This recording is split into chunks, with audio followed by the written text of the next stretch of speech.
Welcome, everyone, to the Salt Lake Expositor, where we have Megan and Randy. Welcome, you guys. Hi. I'm Randy. Hi, Randy. I'm Megan. We've met before.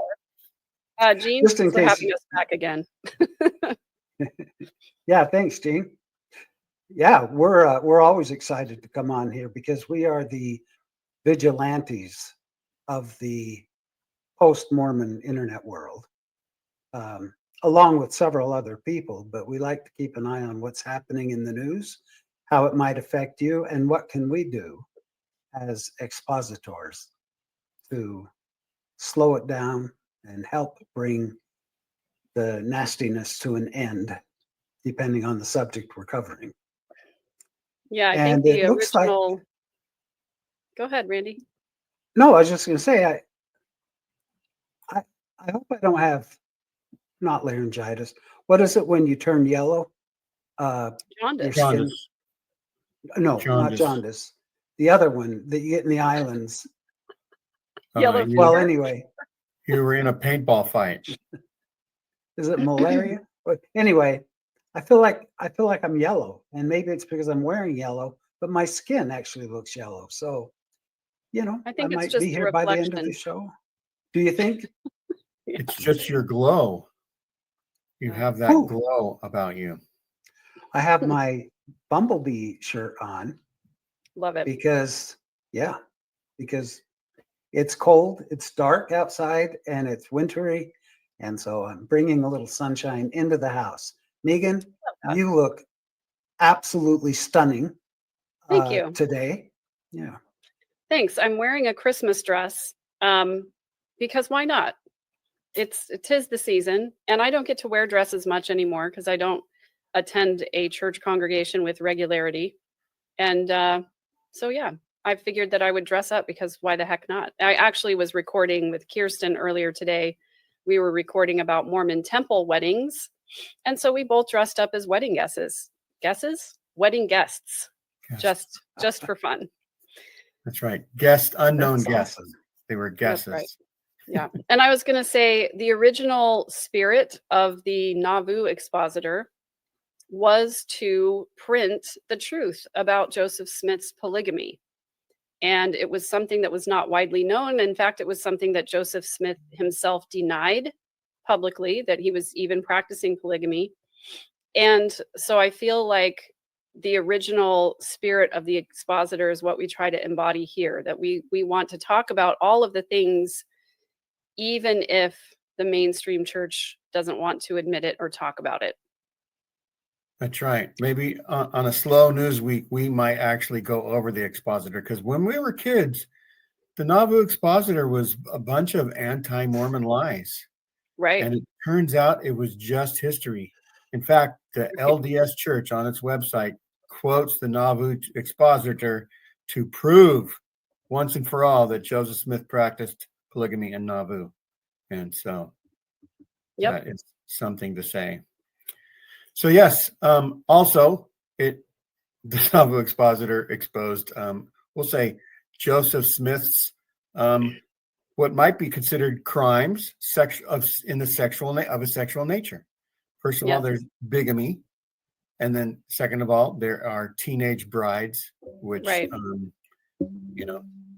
creates a situation that's uncomfortable for most current members to talk about. One thing about this. Thank you, Jean. Thank you for not just calling it polygamy, because I feel like polygamy is, dressing up a pig and putting lipstick on it. It really is bigamy. It is also child SA, because there were children involved as young as 13. And I think that calling it polygamy is, while it is what the church calls it, it's not exactly accurate. And it is kind of the nicer way of saying what was going on in reality. Right. And if the church had its way, it wouldn't even say polygamy. It would say celestial marriage. Right. Because that's what celestial marriage was originally. That's the only way that the members of the church for like 50 years thought they could make it to the celestial kingdom, was by having multiple wives. Right. And 3, I think, was the minimum, but somehow Brigham Young, wanting to out-Mormon his fellow Mormons, took it to the max. He not only went to 11, he went to 67 on the dial, or whatever, however many he had. I don't even know Yeah. if we know. And one thing that was surprising as I learned more history is that there were maybe a half a dozen divorces for each of the leaders of the church that had dozens of wives, we'll say. Yeah, definitely. That shows at least a little bit of not quite slavery or entrapment or anything, but I'm sure more of them would have filed for divorce. More of the women would have filed for the divorce had they known what we know today about Joseph and Brigham and everything that's going on. Right. And a lot of people were sealed to Joseph posthumously because it was sort of, it felt like an honor, I guess, to be sealed to the prophet. And then they discontinued that practice. But the sad thing is that a lot of what still goes on is that there are multiple temple ordinances done for people who are more famous, notable characters in history. For example, Charlemagne's work has been done, 200 times or something ridiculous like that. So it is still a problem in the church, the polygamy issue, as well as all of the ordinances for the dead being done, some of it being done unethically, and some of it, I don't know, just being a big waste of time. So one thing I wanted to ask Randy, can you list how many, let's say, sources of input that you heard about the Wade Kristofferson thing? Can you list some of the podcasts that talk about it and some of the other sources you might have looked at? I think it would probably be easier and shorter to list podcasts that haven't talked about it. You mean most of the true believing Mormon podcasts? This is a pretty big deal. Well, we know that Elder Christofferson is called of God. In the Mormon world, he is a prophet who walks and talks with God. And what comes out of his mouth is as good as scripture as the prophets have told us. Yet something goes awry in his family. The first one was the horrible announcement that his brother was gay. When I say horrible, I mean horrible to them. First one that everybody knows publicly. Right, exactly. Things were kept pretty quiet. But then, and by the way, the brother was not a sinner that we know of. I mean, he just lived his life. He was gay. Nothing sinful about that. However, the next brother that steps up in this bloodline is his brother, who is a predator, a monster, SAing children, innocent kids, luring teenagers in, having sleepovers at his house so that he can play with the young children. And so this is huge news. And I think every post-Mormon podcast has at least mentioned it, some going into a little more detail. But I'm actually stunned at what the church hasn't come out and said, what the church hasn't announced, what the members don't even freaking know.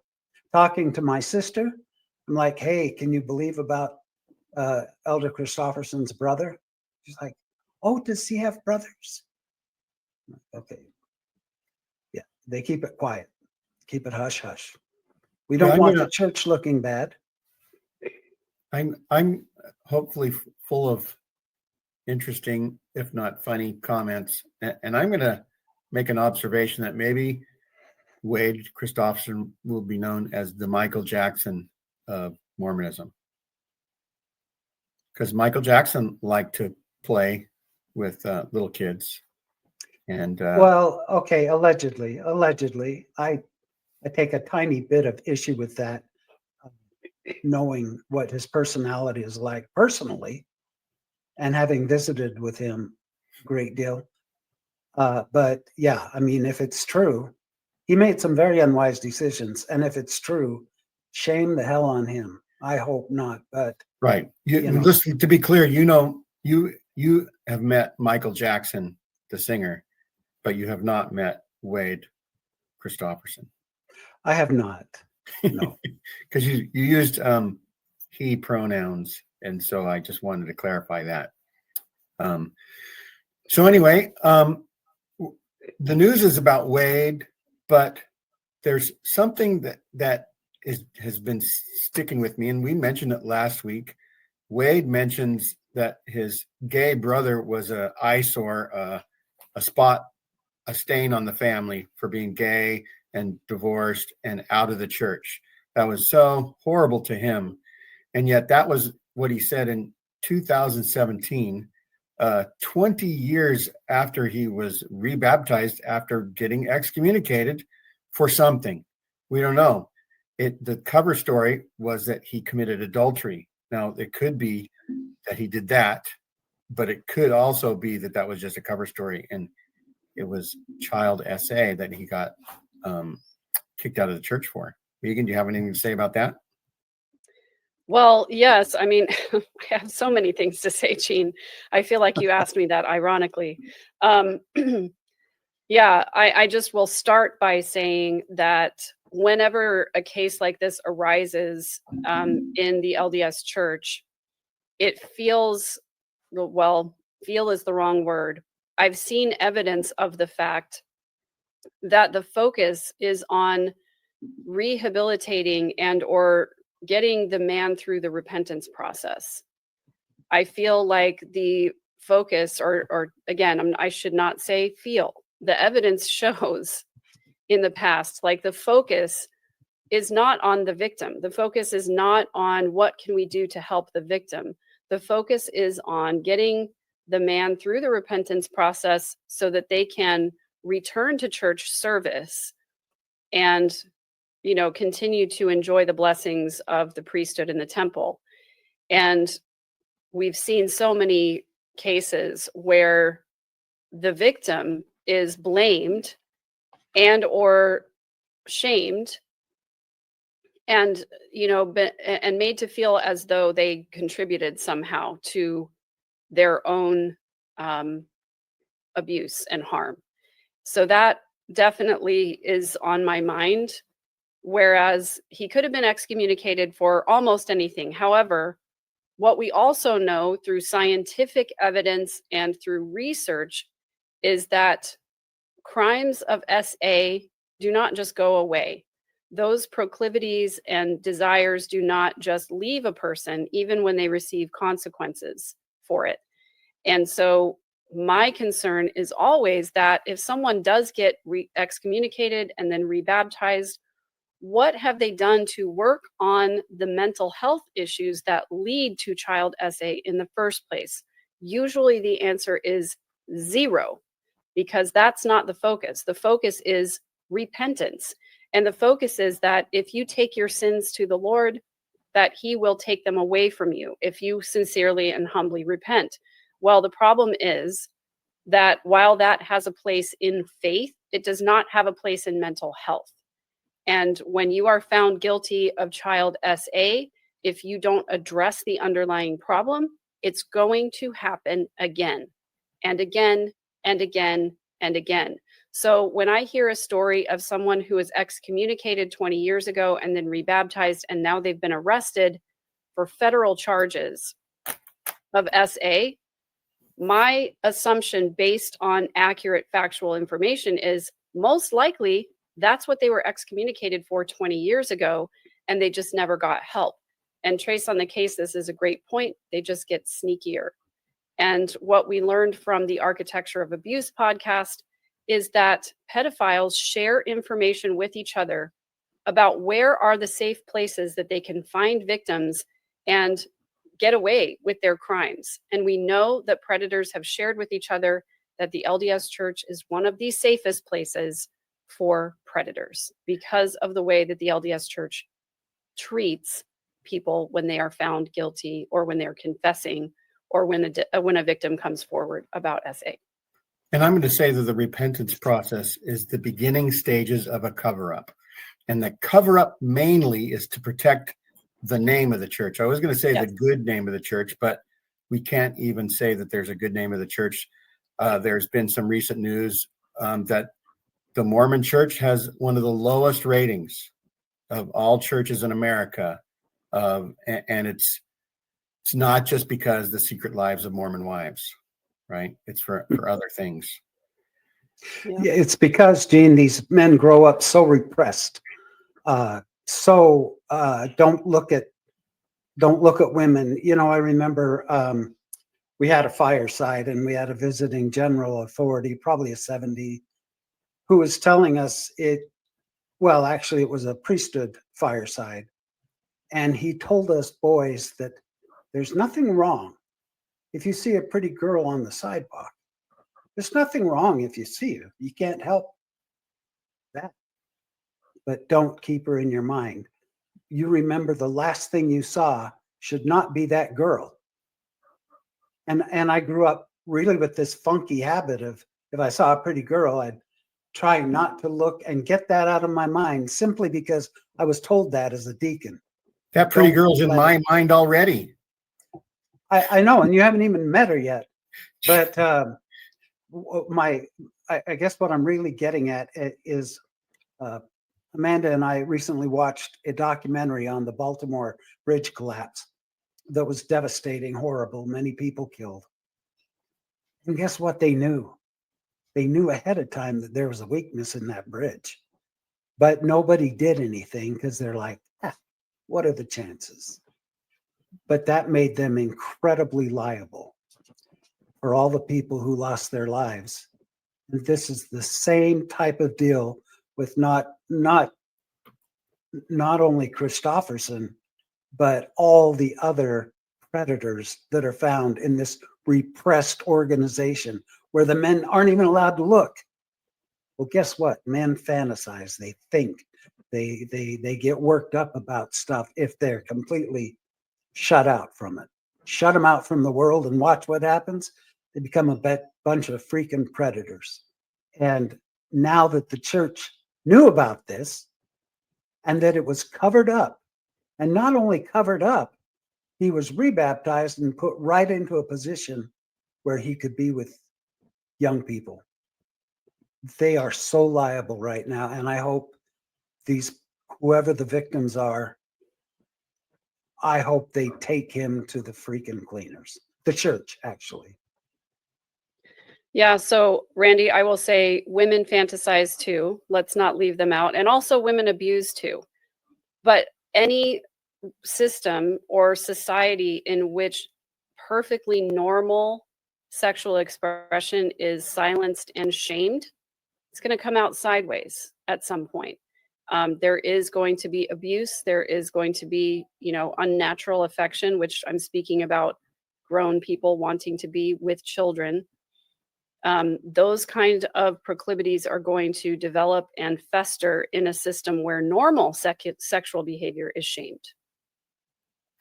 And I'm going to say right now that what can affect change in the church is not that it's another predator that gets caught and maybe convicted and sent to jail, but it's the cover up. And that's what this show is about right now. And because Todd Kristofferson has a story to tell from when he became an apostle 20 something years ago, whenever it was, maybe more, maybe 30 years ago. I don't even know. He was called partly because he's a lawyer, right? And one thing that he got to do as a lawyer when he was young is he worked for Judge Sirica,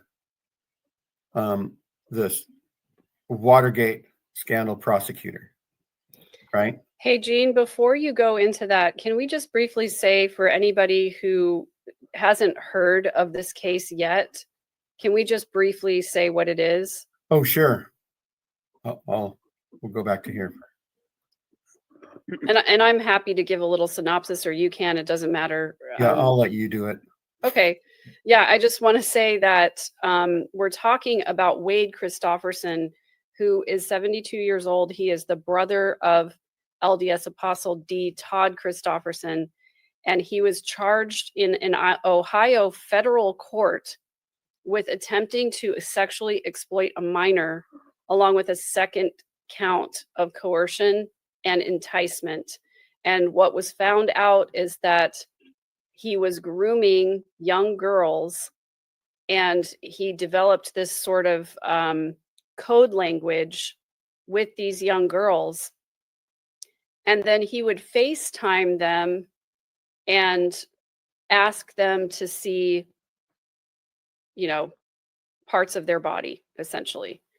And this man found out that his daughter was FaceTiming with someone and heard some unusual things. And then at Christofferson's request, the young girl went into a bathroom closet and closed the door. And her father opened the door a few seconds later, according to these charges, allegedly found the girl lifting up her shirt to the camera. And so the Salt Lake Tribune, as well as many, many other news outlets, have reported on this to tell what the secret words were, and that Christofferson would say things like, "You will like this when you get older," and essentially did this to many, many different victims. And so now that this victim has made a report, we're hopeful that more victims will come forward, because in these sorts of cases, it's never just a single person. And especially if they have a long history over the years, there definitely are more victims out there. And for everything that's been reported and discovered, that's like the tip of the iceberg. All the things that he hasn't been caught doing is probably so abominable we don't even want to know. Right. And so one thing about D. Todd Kristofferson being involved in the Watergate scandal, the big thing about the Watergate scandal was that, as far as the people can tell, Nixon had nothing to do with the original break-in in the Watergate Hotel. But the thing that started to become incriminating with Nixon was the cover-up. And Nixon's involvement in the cover-up caused him to eventually resign from the presidency, right? The most powerful man on earth, as people say, had to resign. So D. Todd gives a little description in this story, and I'm going to provide a link to this, but first I'm going to read, let's see, I'm going to read a little bit of a synopsis, right? And so here's the synopsis. Elder D. Todd Kristofferson's story, as detailed in his address, revolves around his experience serving as a law clerk for the Honorable John J. Sirica, then Chief Judge of the U.S. District Court in Washington, D.C., beginning after his law school graduation in 1972. He worked there from August 1972 to the end of 1974, a term that coincided with the intense Watergate trials and proceedings, affording him a ringside seat to a unique epoch in U.S. history. Kristofferson was integral to the legal process concerning the subpoena of the White House tapes. He helped Judge Sirica research and draft a legal opinion that supported enforcing the subpoena against President Nixon. He witnessed the judge's deep trepidation before signing the order, relieved when Sirica confirmed his commitment to his conscience by saying, "It is right." Kristofferson and Sirica personally listened in camera, in private, to the subpoenaed tapes. The most shocking revelation came when they heard Nixon calmly ask his legal counsel how much money it would take. $1 million was the reply, to buy the silence of the Watergate burglars, confirming the president's involvement in the cover-up conspiracy. And so Kristofferson took away a crucial life lesson. And I'm going to go back to our show here, if I can get to it. And I'm going to scroll down to what D. Todd Kristofferson learned from this. And I'm going to try to get to his words. Forgot to mark where it was exactly.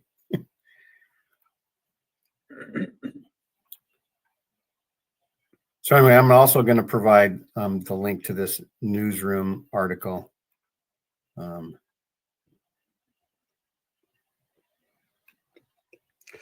that's a good idea, Gene.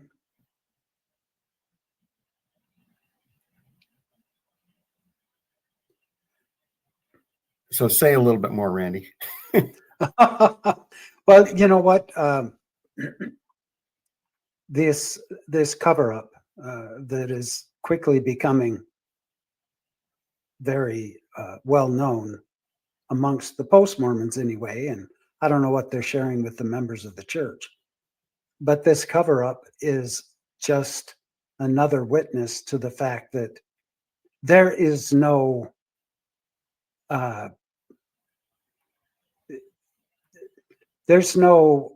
what's the word I'm looking for?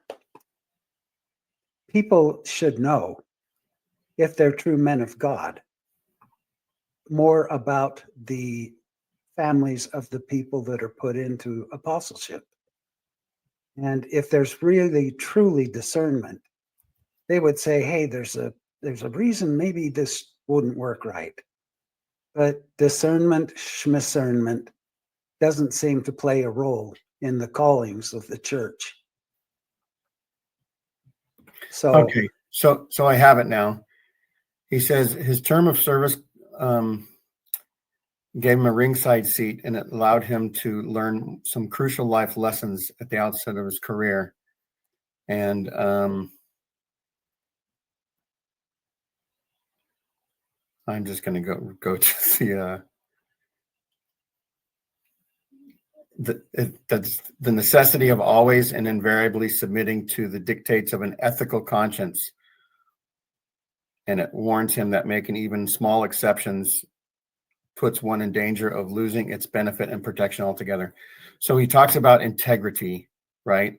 That he learned that integrity was, here's the quote: putting one's integrity on hold, even for seemingly small acts and seemingly small matters, places one in danger of eventually losing the benefit and protection of conscience altogether. I'm sure that some have gotten away with it in the sense that they acted dishonestly or illegally in business, professional, political life, and have never been made accountable in this life at least. But a weak conscience, and certainly a numbered conscience, open the door for Watergates, be they large or small, collective or personal, disasters that can hurt and destroy both the guilty and the innocent. And so here is Elder Kristofferson learning that life lesson. And yeah, so this is Apostle Todd.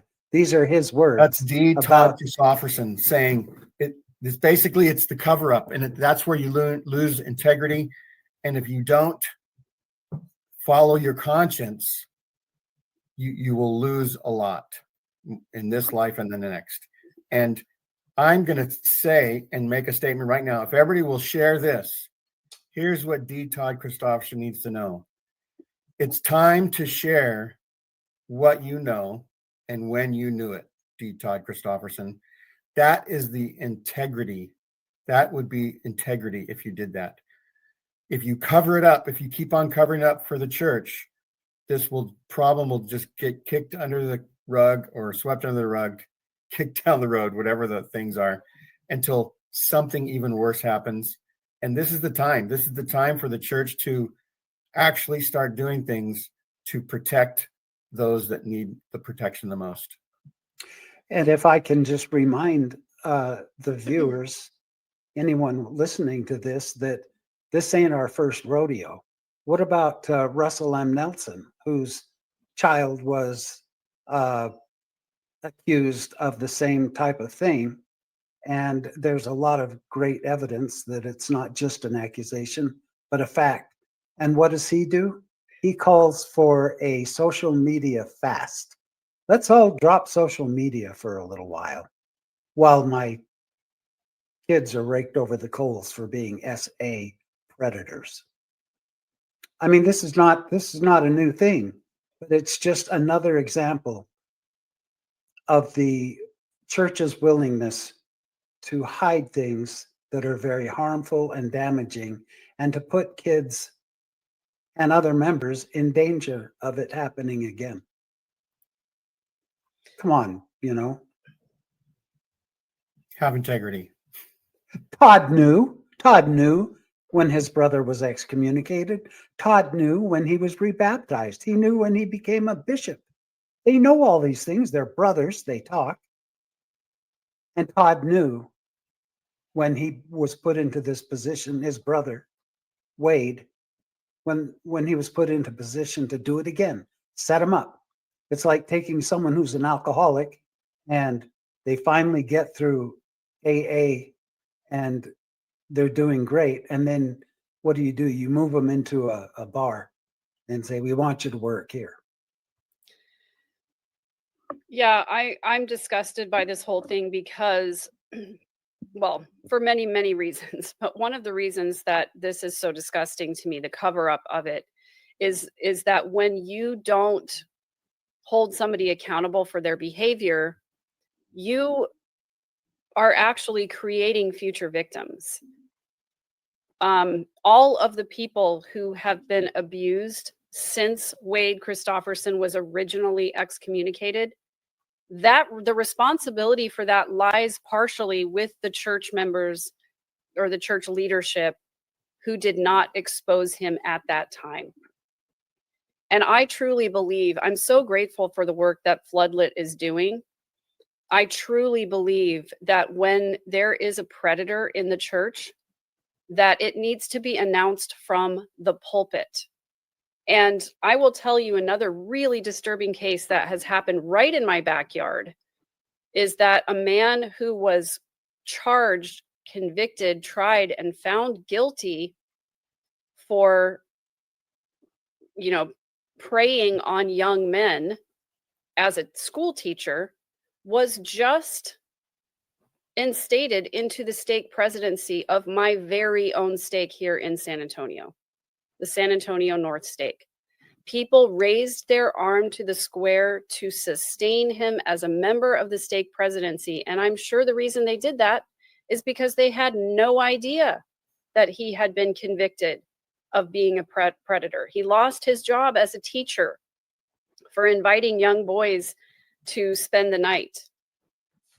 And, this is the type of thing that really infuriates me, is because people don't know, then they continue to put these men in leadership positions in the church where they have not only unfettered access to victims, but they also have the power differential where they're in a stake presidency, where they're interviewing young men and young women for worthiness for the temple. They get to ask all of these super explicit, intimate questions if they so desire. And it's just wrong. And so, like you, Gene, I am calling on the leadership of the Mormon Church, or actually anybody who has any knowledge or intelligence of Wade Kristofferson's wrongdoings historically, to talk about it openly, because that is how we empower victims to come forward and feel like they are going to be believed and like they have a voice. Because anytime that you can get a victim to come forward, it empowers other victims to come forward. And it also prevents future victims from falling into the same trap. If people know that somebody is dangerous, they're not going to be putting them in a position where they will be alone with their children or with people in the church congregation. We cannot allow this to continue where we just don't say anything about these men who have been convicted and cross our fingers and hope that they repent and get right with God. Okay, let's hope that they repent, but let's also report it to the proper authorities. Let's call the police. Let's call 911. Let's press them for the names of their victims so that the victims can get the help that they need. These people then go on to have a much higher rate of self-harm, of drug use, of addiction, of dysfunctionality in relationships, of inability to form attachments.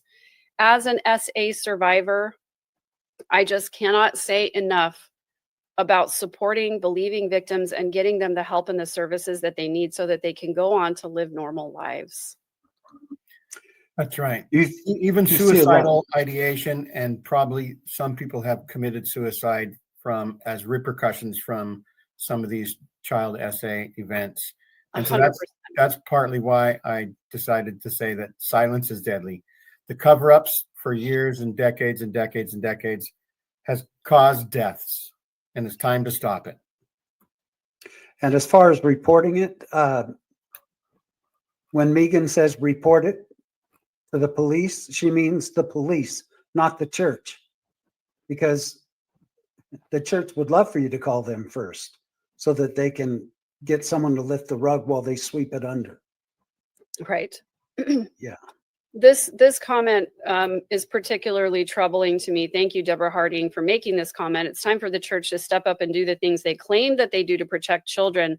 Well, I've shared this before. I will share it again. I will continue to shout it from the rooftops as much as I possibly can. I was listening to a symposium, a panel at the Sunstone Symposium where Tim Kosanoff was speaking with Alyssa Grenfell. They together, along with others, have created the Architecture of Abuse podcast. And the panel discussion was about the podcast and how it was made. Tim Kosanoff is one of the most successful attorneys at suing the church outside of Utah for SA victims. And the question was asked, why or what is it that the Church of LDS could do to help protect future victims? And he listed many things. There were many things that they could do. They could call 911. They could do background checks.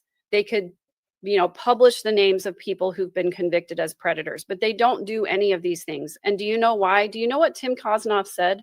The reason they don't do it is because they don't care. If they cared, they would do it. They have the resources to do it. It starts with as simple as saying, step 1, call 911. Step 2, call the abuse hotline. They could just put that in juxtaposition. And they don't. They could do background checks. They could afford to do it. They could afford to have a psychologist or psychiatrist on staff in every stake of the church for these people to get counseling and help, and they don't. They don't do it because they don't care. If you want to know what the priorities of an organization are, look at their litigation history and look at where they spend their money. And what we know from their litigation history is that they are a fan of suing small towns because they won't let them have a temple spire that's 100 feet tall. They are fans of protecting themselves against these kinds of lawsuits by preventing them from ever getting to the discovery phase. They are fans of paying people off when they come forward with a claim rather than investigating it because they don't want to know. They really don't want to know if somebody is guilty of these things. So they just pay people off instead. So I want to say, if you are someone who has been harmed by the LDS Church, if you've been abused or assaulted in any way, please contact an attorney. Please contact the police. Please make a report. And please do whatever you can to make it known. I know how hard it is. I'm a victim myself. I'm a survivor myself. I know that it is devastatingly difficult to realize that you probably are never going to get justice, as I never will with my case. I was 45 years old before I called the police on a case that happened from the ages of 7 to 11 to me. So I know how hard it is. But I also know that when Tim Kosanoff said that the Boy Scout abuse cases, the average age of somebody coming forward was in their 50s. Right. But I also know that when I came forward and made a police report, that it gave the other victims of the same people a little bit more courage to come forward too. So Floodlit is out there. I'm here for you too. I take confidential emails from people all the time who say, I don't want this out in the public, but I had to tell somebody. Thank you for that. Thank you for being willing to come forward and to tell your story. I know how painful it is, but it is by victims and survivors coming forward to talk about it, that prevents this from happening in the future. I knew of a case where somebody that I knew in my ward was the victim of SA, and they never, not the person themselves, but the leadership would never reveal the name of this person. And the scary thing for that is that I probably crossed paths with this predator at some point, and so did my children. And I want to know their name so that I can ask my children, did you ever have any interaction with that person? Because I want to protect my own children. So the secrecy and the shame needs to end. We need to expose all of this. Megan, that's great advice about getting an attorney. And I love that you know of an attorney who's on the up and up, and maybe we could put that name in the notes, in the comments.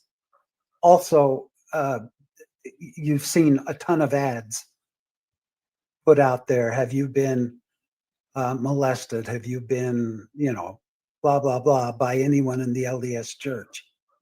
I would not put it past the church to be some of these that are putting this ad out there, so that they can intercept these reports before they get to the mainstream.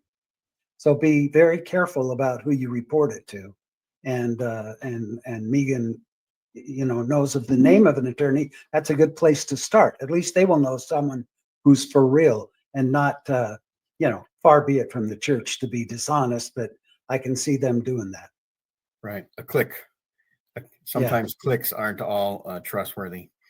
And so earlier I had given Randy a chance to say what we'll say new Mormon news outlets have been on top of this.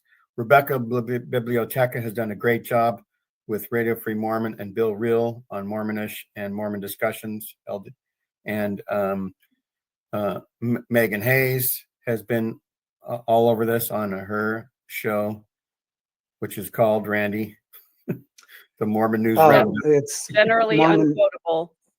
Right. Generally unquotable Mormon News Update. Update, yeah, not Roundup. But I'm sure DVAs on Mormon News Roundup has also been talking about this. And so yes, you already put up the Kosnoff.com link.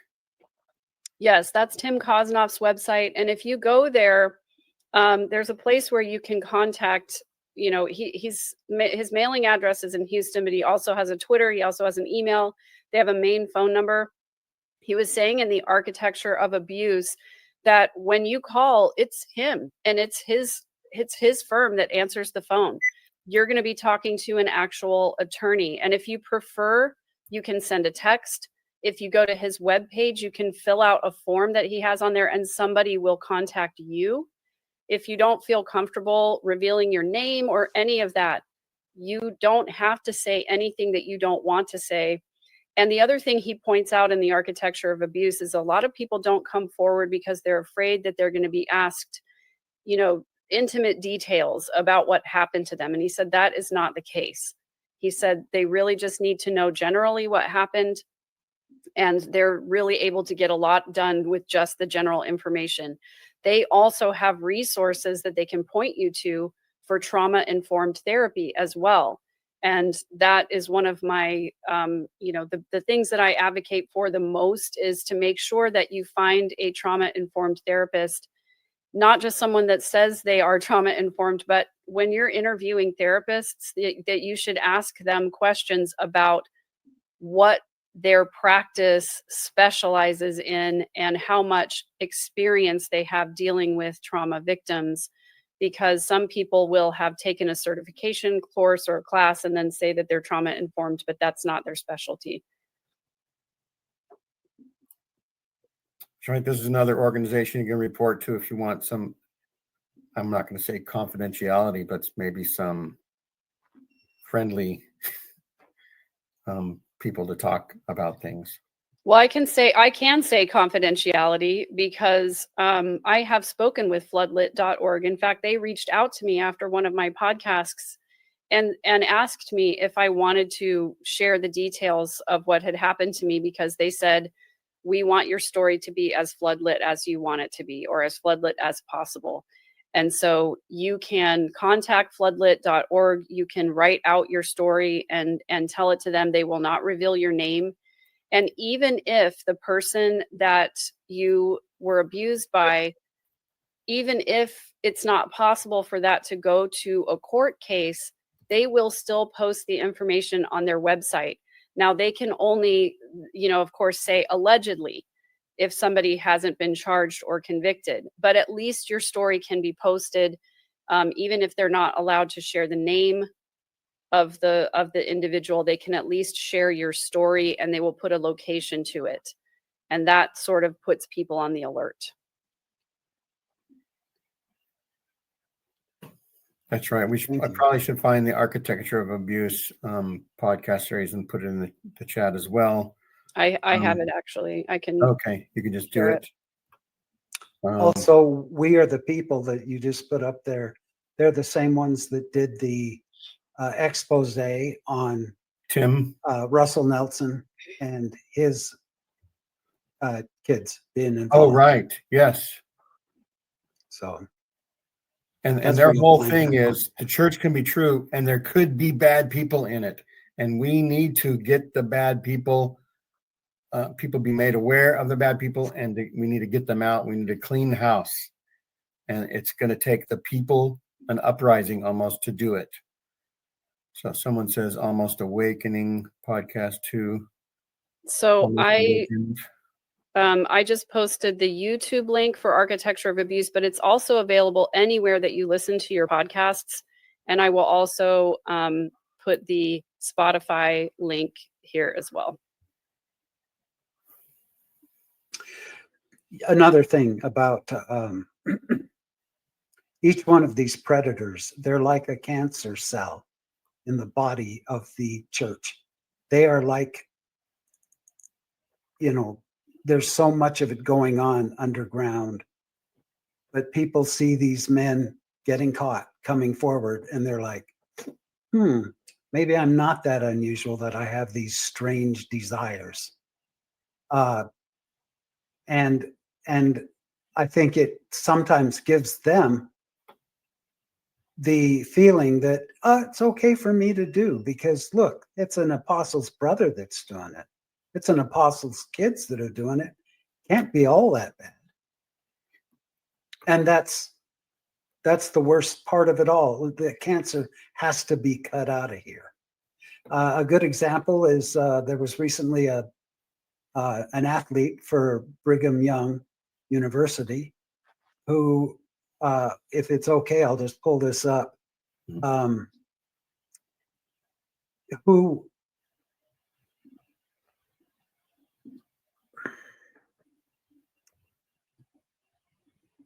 let me just, I'll just real quick read a little bit of it for you. BYU football player dismissed from team after lewdness arrest.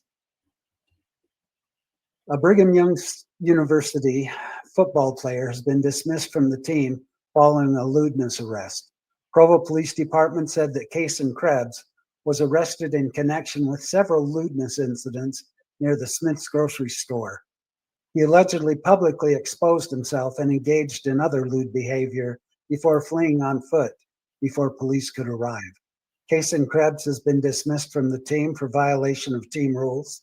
I'm shocked, said Associate Athlete Director of Communication and Media Strategy with BYU, John McBride. At least I'm glad to see that he was made an example of and kicked off the team. I'm glad to hear that, but it's just spreads everywhere, whether it's athletes, whether it's high and holy callings. This is a cancer. This is a cancer. It is. I would not be safe with my kids in primary anymore if I were still a member. Yeah. And that was one of the reasons I was so adamant about getting my daughter out when I left, before she started being exposed to worthiness interviews and, purity culture and modesty culture and all of that. E.T. Lizard asked a question. Do either of these places link up reports, like track other people that report the same person? I think what you're talking about is does Floodlit link up with the attorney's office, link up with, the LDS Church? And I think that's really what Floodlit is trying to do. I think they're trying to track where the same person has been reported. And so that's one of the reasons I like what they're doing so much. And they also have a map where they have reports in locations. So wherever you live, you can go to the map and look up who has been reported in your area. And that's one of the things that's so disappointing, is that guy that got sustained into the stake presidency just a few weeks ago was already on the map. He was already on floodlit.org. His case was well publicized here in San Antonio, but church members either don't know or don't want to know. And then I wanted to address David asking about Nelson's kids.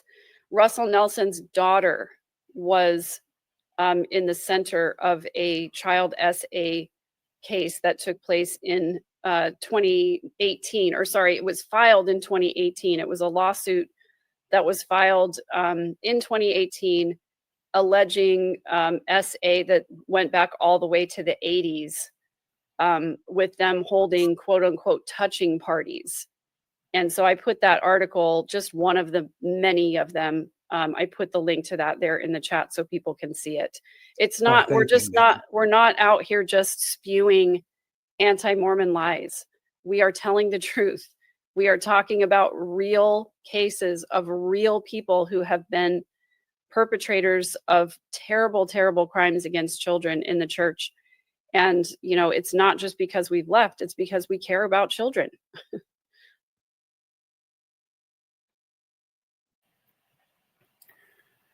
That's right. And it's going to take a village, we'll say, to ask your bishop, ask your stake president, say, I want to be informed who represents a threat to anyone in our communities, and press them on it and tell them, maybe, threaten to not pay tithing or to not show up for church anymore if they can't guarantee your protection. The church has a duty, right? A duty of care, just like teachers do. Right.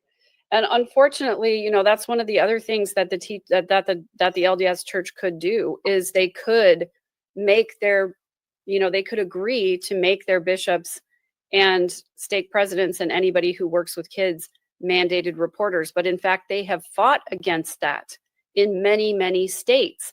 And it's a state by state issue as to who gets named as a mandated reporter and who doesn't.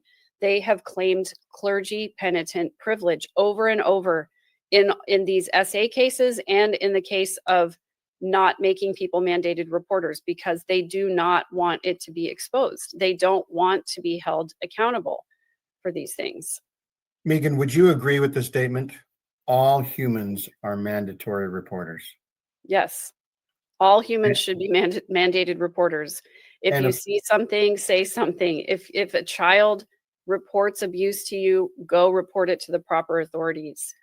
The Todd Kristofferson story talks about a conscience, and how to keep your conscience is to have integrity. And so if you lose your integrity, you lose your conscience. Todd Kristofferson, it's time to get your integrity. It's time to get your conscience back. Go ahead, Randy. Well, it just seems like anyone taking a position in the church, whether it's a whether it's a nursery instructor, a primary instructor, a teacher, Sunday school, any organization that works with youth, there should be a training. I mean, I'm guessing that churches have training to train you in the callings that you're put into. Maybe not necessarily the LDS Church, but if everybody you be trained?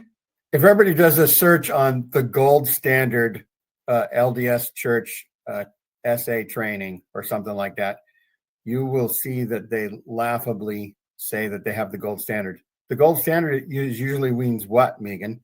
Nobody is better than what we, nothing, nobody does anything better than what we do, right? Right. And that's laughable. Walt Disney World, Walt Disney Company, all of the Disneys, they are the number one recoverer of counterfeit money in the world. And there's only one reason why. When you go to work for Walt Disney World, part of your training, no matter what your job is how to recognize counterfeit bills, what they feel like, what they look like. So everybody who is handed a counterfeit bill, know or should know that, hey, something ain't right here. And then they would give us a call and boom, they're taken out of the park. It's Randy, because of knowledge. Is that training more than a 30-minute or 60-minute video once in your lifetime? No, I mean, it's unless there's changes to the actual bill, the construction of it, because they're way different now than they were when I was teaching. I taught the counterfeit course. I taught that the dollar bill is covered in spider webs, but where's the spider that made those spider webs? Do people know? Most counterfeiters don't, and they skip that little detail. We would teach them what it felt like, the intaglio way of printing with the blue fibers and the red fibers, and that you can literally pull them out of the bill. There's all kinds of ways to tell if it was counterfeit. So and it was not a difficult training. It didn't take a long time. I think we showed them, can't remember if we showed them any videos, but we were hands-on every course that came through learning about Disney, because every employee has to go through these courses no matter what their job is. If they're Donald Duck in costume, they have to know just what the shopkeepers have to know. And if the church could just get it through their heads that not everyone who's a member is perfected once they walk into the chapel, if they could understand that they're all going to have to watch out for each other because there's too many predators in their midst. Megan. Then maybe start some training and, what do I look for? What do I recognize? Who do I report it to? Not to your home teacher. And not the hotline. 911. No, not the hotline. And Megan, have you ever been fingerprinted as a person in custody of children? Nope. And nope. Well, as a teacher, yes. As a teacher for the state of Texas, I had to submit a fingerprint check, and I had to submit a background check, and I had to continue to pass a background check every single year as a teacher. But in the LDS Church, I was a Boy Scout leader. I did the Cub Scouts for 2 years. I went to girls camp with young women for many years. I was in the young women's presidency. I was in the primary presidency. I was the primary teacher. I had primary children and young women in my personal home for activities for years and years and years. And I never once was subjected to any kind of a background check or fingerprint check. I was only ever subjected to a worthiness interview. And you know what's really interesting is that it wasn't until I left the church that I even dared to consider the idea that people might lie in their temple recommend interviews.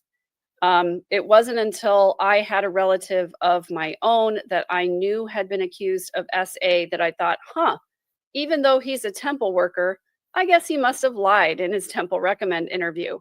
And so people in the church use that Mormon card as a get out of jail free card. If you have a temple recommend, you must be a good person, right? If you have a temple recommend, you must be safe around children, right? Nope, apparently not. Because I bet you anything, Wade Kristofferson had a temple recommend. I bet you anything, Russell Nelson's daughter and son-in-law had temple recommends. And here's another thing that I want to touch on. I want to talk about the church's response, because they always say the same freaking thing. And it just lands, it is the most tone deaf thing that I've ever heard. This is from a case that happened in 2018, where a former mission president was accused of SA. It said that a church member came forward, served as a missionary in 1984, and told the leaders of the Pleasant Grove, Utah West Stake that she'd been SA'd by the president of the Provo Missionary Training Center, Joseph Bishop, 25 years older or earlier.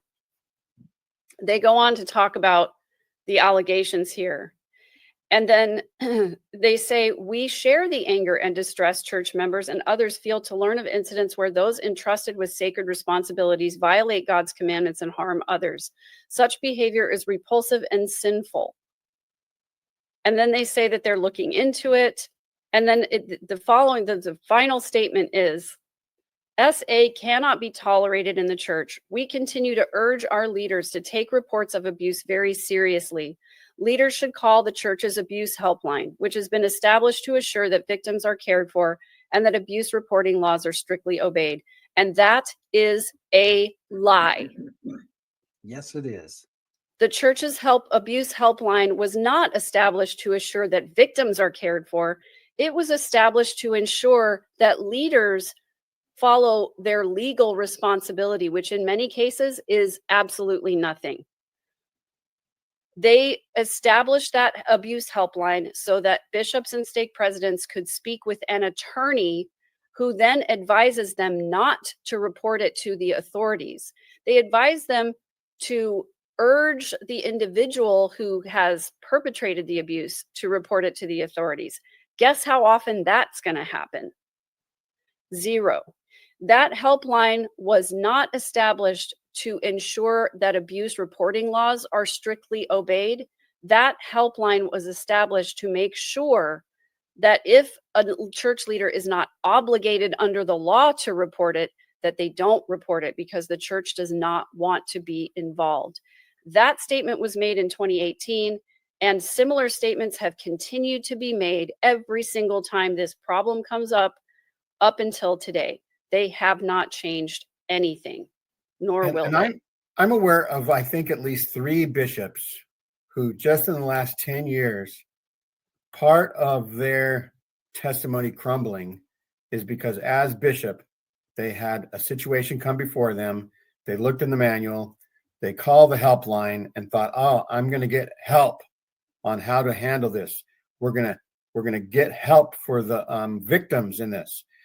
And one bishop who was bishop just north of me, about 20 or 30 miles, he said that when he explained where the abuse took place and who was involved, the lawyer on the other end of the line said, "You're good. You don't have to do anything." And the bishop said, "What? What do you mean I'm good?" "Well, there's nothing you have to do. It'll just tell them to repent and let it go." And he couldn't do that. So he told the person who was confessing to him, "You call child protection right now, or in 10 minutes, I'm going to call child protection." And the person said, "Can I call my wife first?" So we know the gender of that person. Well, in the Mormon church, we do. But anyhow, the person called his wife, explained it, and then called child protection on himself. And that's how this bishop handled it. And he probably tried to help the victims on his own as bishop, for whatever he could do. But he got 0 help from the helpline. And that was a big chink in his Mormon testimony armor. And now he's out. I don't know what happens to the marriages when this is discovered that a husband or a wife is doing something like this. But Megan, if you were married to a man and you received that call one day that he had to tell you what he's been doing because he's about to report himself, how would that affect your marriage? Well, I think it depends entirely upon what happened next. I loved my spouse for the whole time that I was married to him, even though he was doing terrible things. And I always encouraged him to do the right thing, and still do encourage him to do the right thing. And when it was clear that he was not going to do the right thing, then I divorced him. And so, I think that in the LDS Church especially, there is this sort of overarching idea of, well, let's think about what this is going to do to the family if we report this person. And I would say let's think about what's going to happen to the family if we don't. If we don't report them, the abuse is going to continue. They're going to continue to harm other families and tear apart other families and destroy other lives. So how about we go ahead and report him and let the chips fall where they may? Because, you know, the family falling apart is not the fault of the person who makes the report. It is the fault of the person who perpetrated the abuse. And let's just remind ourselves of that. Because I had the same thoughts, you know, when I was reporting my stuff. Oh, I don't want so-and-so to have to go to prison. Oh, I don't want so-and-so to have to be so publicly embarrassed, because I wasn't thinking anything about my own embarrassment and my own life falling apart. I was thinking more about the other person than I was about myself. So yes, reporting these things tears apart families sometimes. But this is a great point. Yeah, you did, and very timely. How many of us wish our parents had gotten divorced earlier? How many of us wish that that person would have been held accountable sooner? How many of us wish that we had spoken up sooner so that other people didn't get harmed? I had an incident where I had an opportunity to report somebody and I didn't, you know, for lots of different reasons, and then found out that somebody else was harmed, and I felt so awful about it. And again, while it wasn't my fault that that happened, I believe that I could have prevented it. So, you know, it's a hard thing for victims. I get it. I am one. I was one. I consider myself a survivor now, but I understand all of the mental gymnastics that you go through when you're thinking about whether or not to report somebody. But at the end of the day, I think it is always going to come out better if you report somebody than if you don't. There was a Amen. gentleman, I'll just say a high priest who had been a bishop in a ward in Utah. And I'm going to say Green River, but I'm not sure.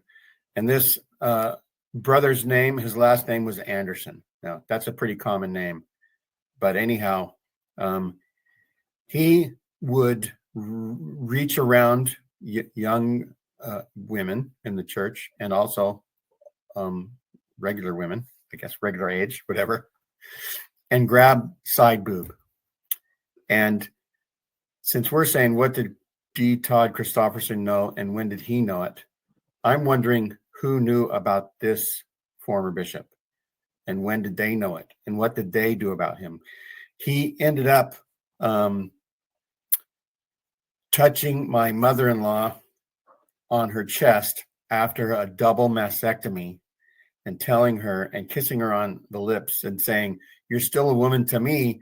And she told the bishop about it, and he apologized, right, later. But my mother-in-law didn't press charges, right? A few years later, my mother-in-law's first grandchild was being shown around at church, and this former bishop said, "What a cute little vixen." And that made my mother-in-law think about things more. And she talked to the bishop about it again, talked to this former bishop again, and still nothing was done legally. He probably repented. But I think she said, "Don't go near my grandchildren anymore," right? But still, how many other people? Maybe he moved to California from Green River, Utah, because he got caught, right? Right. Who knows what else he did and told maybe young women to not talk about it, you know? Yeah. Thank you to everybody who is sharing in the comments. E.T. Lizard, my aunt and uncle stood by each other and the church stood by them even while and after he was in prison. They said it's because he only essayed relatives and not the neighbor child that reported him. Oh my gosh. Are you effing kidding me? Yeah. And thank you for sharing this, Wazai E8V. I called the number for Tim Kosnoff recently. An attorney from his office called me back within minutes. He was very kind and spoke to me at length, but didn't press me for details. I absolutely love that. Thank you. Thank you for sharing that. And yes, you're right, Deborah Harding. I thought those things because I was groomed in the patriarchy to think more about other people than about myself and my own experience. Highly recommend Tim Kosnoff's office if you've been a victim of SA within the MFMC. Amen. Thank you for that. Really appreciate it. Especially if you're outside of Utah. He does not sue the church inside of Utah because he's had too many experiences where the judges will basically say things like, you have a decent case, but I can't prosecute it this way. So thank you for that, Deborah Harding. Steve, I mean, none of us really understand, none of us with a conscience can really understand why the church keeps covering this up. But they do it because of money, of reputation. They don't want to lose membership. They don't want to lose tithing dollars. And, they don't want to be seen in the same light as the Catholic Church when that scandal came forward. But I guarantee you that there are more cases in the LDS Church than there were in the Catholic Church scandal. Oh, yeah. No doubt. I heard somebody say everybody's a president of this or that or the other in the Mormon Church. So yeah, you have more opportunities to be placed in and around children as males or females. And so. Yeah, so I don't understand your question, Mormon atheist. Where are these people you keep speaking of? Which people? And is it us that are speaking of them? I would love to be able to answer your question there. I think he's saying the whole church is a house of cards, and that these pedos that are in leadership in the Mormon Church are going to be a problem. Yeah, because he's asking, what did he do before that, and how many people? Oh, sorry, ET lizards, the ET lizard people. Yes, we would like to know the location if you don't mind sharing it, ET. Yeah, and this happens so often. People say that they get sent to a new ward because they got in trouble in their last ward, or the bishop in the last ward says, you can't be in this ward anymore, or whatever. I highly, highly recommend that everybody go to floodlit.org. And Steve, there's another link you can post for us. I highly recommend that you go there and that you look at your location and you see the cases in your location. Obviously, there are hundreds and hundreds in the Utah area, but, they're everywhere. So thank you so much for sharing, ET. And the Mormon atheist, the reason you don't see some of the chats is because all three of our channels are broadcasting at the same time. And so not everybody is visible in all of the chats, unfortunately. That's right. We do that so that everybody goes back to each of our other shows and then opens up the chats so they can see everybody else. Right. And so then share, like, and subscribe to each of our programs. That's right. Please, everybody go follow Nomo, and Latter Daily Digest. So MB asks, when do we hold locals responsible for hiding it? Sure, it's policy, but if the everyday people won't stand up, where's the problem? I agree with you. And I am one of those people that if I see something, I say something, I report it, I call 911 frequently. I also, if I know of a case or something, if I know of a child that's being harmed, I will call CPS and make reports. And I know a lot of the times I don't have enough information or I don't have the right information, but I make the report anyway. And here's why. Because the more often that someone gets reported, the more documentation that there is to hold up. And how many times have we heard of a case where somebody is abused or even assaulted or harmed physically as well as sexually? When we find out, oh, this is the first time anybody's saying anything, and so they're very lenient with that offender. Please report stuff. Even if you think that you don't have enough information, report the information you do have, because the more documentation they get on record, the more likely it is that person is going to be prosecuted and held accountable. Yeah, and then there's the Good Old Boys network that really bothers me as well. Look at Wade Kristofferson.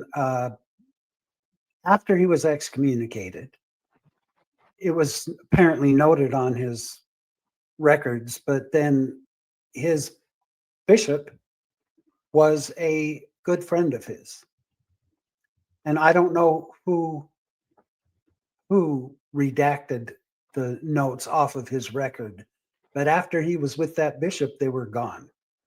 So, yeah, the local level is extremely important. Bishops are not to be trusted as law enforcement either. It's not about calling the bishop first. It's about, like Megan says, call the law first. Call someone who's going to report it, do something about it. And then if you want to talk to the bishop, knock yourself out. But at least you've got law enforcement on the trail, so something will get done and it can't be swept under the carpet. I agree with you. Thanks to everybody who is sharing. This really is one of those situations where the more we talk about it, the more likely that people will be held accountable, and the less likely that more kids will be harmed and more individuals. Let's just say individuals, because it's not just kids.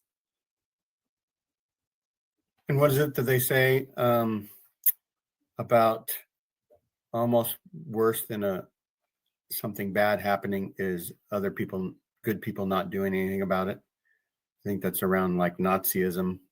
Yeah, Yes. you know, the only thing that that it takes for evil to succeed is for good men to do nothing. I think it's something like that, paraphrasing that. But you know, I always have a lot of compassion around people reporting these types of things because I understand how hard it is. And I think all of us just need to get to a point where we care more about the children and the potential victims than we do about anything else, including our own reputation, including, you know, there have been many instances when I have thought to myself, oh, I should have done something differently to prevent this from happening. And it's hard to sit with that. It really is. But can we just set aside our own guilt and shame and fear on behalf of innocent children? If we could all do that, then I think more kids would be protected and safe. This is a lesson that sometimes takes a little while to learn. As Yeah, you know, definitely. Megan, someone once asked me to borrow a gun because he wanted to kill someone, and I said, absolutely not. Hit him in the knee or go get a taser and tase him. And that's always haunted me because, well, he didn't go kill his brother-in-law then, but he later ended up being a killer multiple times. Yeah. And I thought, you know, he was a stand-up comedian. He was a great guy. He was a very good friend of mine. Never did I take him serious. But don't ever make that same mistake, because maybe it's just a little something they said, or maybe, you know, recognize that as a true threat. Because I can't tell you how many times I wish that I would have told somebody, you know, something about that. That's at least 3 or 4 other podcasts that they can go look at when you tell your story on Megan's and other places. Yeah, for sure. Thank you for saying this to some guy out there. I would have been hesitant to quote tell on someone if I didn't know the full story with their kids. Good to know with CPS, it's not like they lose their kids the first call. And I almost have to laugh darkly at that, because you're right. With CPS, the way that it works, and I'm saying this, you know, in the state of Texas as a mandated reporter, and I had to make many reports to CPS over the years. And you always just have to give as much information as you can. And then CPS, what they do is if there is enough information in the report, they open an investigation, and then they go and they ask the parent or the adult for their own statement, and then they investigate further. And sometimes they don't have enough information, and they just keep that on file for the future. And if they do have enough information, they go to the home or the place where the individual was harmed, and they interview people. They interview the perpetrator, they interview the child, they interview the child's parents, if it's, you know, 2 separate people or whatever. And they go through a whole investigation. If they don't have enough information, or if they don't feel that it's a credible threat, then they close the investigation. So here's the good news about reporting to CPS, is that if you're mistaken or your information is too incomplete, then nothing bad is going to happen to anybody who is innocent. You know, I've had CPS called, not on me personally, but I've had people threaten to call CPS, and I'm like, go ahead. They can come to my house and do a thorough investigation, and what they're going to find is that my children are well cared for. So go ahead and call CPS, because if it's an innocent person, the investigation will show that. And if it's not, then the appropriate action is going to be taken. Megan, do you know if it's required to give your name and information when you call floodlit.org? Do you have to identify yourself, or can it be anonymous? It can be anonymous. It can be 100% anonymous. I would You encourage everyone to be identified and let them know, but there's some people who are just too afraid that I don't want this coming back on me if I'm wrong about anything. Yeah. So. And floodlit.org, you can make an anonymous report just right there on their website. You don't have to give your email or anything like that. There's so many ways to report anonymously. You can even call, you know, if you call CPS, or if you go to CPS's website, you know, it's going to be different for every state, but there are almost always anonymous reporting options with CPS as well. So I reposted the link to the show if somebody wants to come on and give their 2 cents, or if they want to come on and talk with us on the after show. It's there. Is there any other thing that you want to talk about? Well, I do have some other news cases to, you know, that I could report on, but I feel like the focus, I want the focus to stay on this. And so we can always wait and do those another time, for me personally. That's right. I agree. Yeah. So I think this has been a good show. Yeah. Thank you guys so much for being so willing to speak openly about this. It's so important. Yes, and for joining the cause. If you see anything suspicious, don't hesitate. Like Megan says, you're not going to hurt anyone if your reporting is either mistaken or underreported. You're not going to hurt anyone by at least letting them know. And then Yeah. they'll take it from there. Yeah. I'm just going to say this as well. Mary S. Curie 9026, when you call, your phone number is automatically reported on their system, though. Yes, but you don't have to call from your own cell phone. And anybody who has a Gmail address can also sign up to have a phone number associated with that Gmail address. And you can make any Gmail address that you want without your name in it. And so there are lots and lots of ways to be anonymous if you want to. So thank you so much. And I'm not encouraging anyone to be anonymous. I'm not that anonymous kind of guy. If I see something, I will let the world know that it was Randy C. Watts that reported it. But I understand that there are touchy situations where, you know, maybe it's someone very delicately close to you, and yeah, I get that. Yeah, and there are all kinds of touchy situations where someone would not want to be outed as the person who reported the thing, because these people are sometimes dangerous, and there is sometimes a safety issue as well. And especially, you know, people who are in coercive control situations certainly have to be careful as well. So I just want people to be safe, do the safe thing if you need to, you know. That's right. Well, thanks everybody for watching. 2025 has been a very interesting year for the Mormons, and it's been sort of that way since Romney started running for president, and they called it the Mormon moment, but I'm starting to call it the Mormon millennium, and rightly so. Mormonism affected the United States history, the migration west, the other things that happened. Mormonism has been a big part of U.S. history. I remember every now and then seeing in history books, you know, a little blurb here about Joseph Smith, or a paragraph about something else. And I didn't really understand it all, but it was kind of cool to see my religion in the history book, right? But there are lots of things. But unfortunately, the church is turning it into some bad history lately. And so thanks everybody for watching, and we'll see you next time. Bye, guys. Bye. Thank you.